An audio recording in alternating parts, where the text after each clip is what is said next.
In today's video for August 3rd, 2018, again, going to be talking about this matchup here between the Atlanta Braves and the New York Mets. And the Braves coming into this one today as slight dogs on the money line at plus 125. Not a big surprise to see the Braves as dogs here on the road, given the starting pitching matchup between Anibal Sanchez and Jacob deGrom. So the Atlanta Braves, they have been heading back in a very positive direction more recently, going on to win their last 4 contests in a row. And the Braves, they had been scuffling a bit for about a month or so, but it does seem like they're starting to get a little bit more pep back in their step, and I think part of that has to do with the moves that were made at the trade deadline to try to bolster this roster as they make a run for the NL East divisional crown. So the Braves, in terms of their overall record, they're at 58-47 overall, which puts them a half game back of the Phillies within the NL East and 4.5 games ahead of the Washington Nationals in Atlanta. In terms of their numbers, they got off to a great start, especially in terms of their offensive numbers, but those numbers have receded a bit, like I said, over the past month or so, where they haven't been quite as dominant. But right now, still respectable, 11th in the majors in total team earned run average and 9th in total runs scored. Today, Atlanta going to be sending out 34-year-old righty Anibal Sanchez, who's given the Braves way more than anyone could have expected coming into the 2018 campaign. He's made 13 starts, 14 total appearances, sitting on just a 3.0 ERA with a 1.09 whip, which is just absurd considering where Sanchez is at this point in his career. I'm not sure or entirely convinced that these numbers are sustainable for Sanchez throughout the rest of the regular season, but as long as he continues to go out there and give the Braves quality innings, he's going to continue to get those starts. So in his last outing, Sanchez wasn't quite as impressive, but it was against a tough opponent.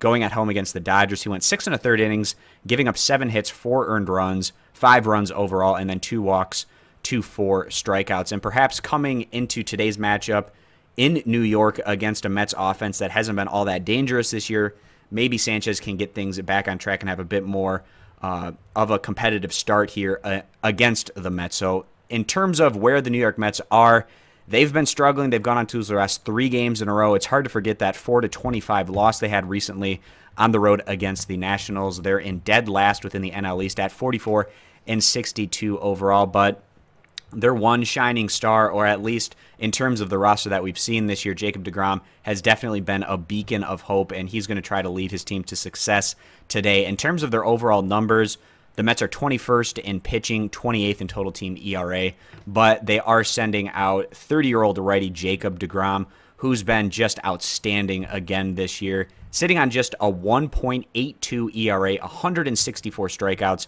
and a .98 whip. deGrom, he's made 21 starts in his last outing. He went 7 innings on the road against the Pirates, who have been trending in a positive direction. He didn't have his best stuff in Pittsburgh. Not the most dominant outing that we've seen from him, but still effective nonetheless, giving up 8 hits but just 3 earned runs and then 0 walks, 5 strikeouts. deGrom, in terms of the starting pitching matchup, you definitely have to give the edge over to the Mets. And yesterday, when Atlanta had the clear edge in terms of the starting pitching matchup, it was actually a pretty even game in terms of the offensive production on both sides, and the Braves did not look great offensively in the second half of that contest against the Mets, even though they were able to pick up the win for us at the end of the day by a final of 4-2. So should be a competitive matchup here, but the Mets behind their home field and with the significant edge, I'd say, in terms of the starting pitching matchup here, I feel like siding with the New York Mets on the money line at -135 feels like the better value play. If you agree, give the video a thumbs up. Disagree, give it a thumbs down. Check out all of our picks over at stumpofthespread.com. Linked down in the video description. Subscribe for more, and we hope to see you guys back here for future videos.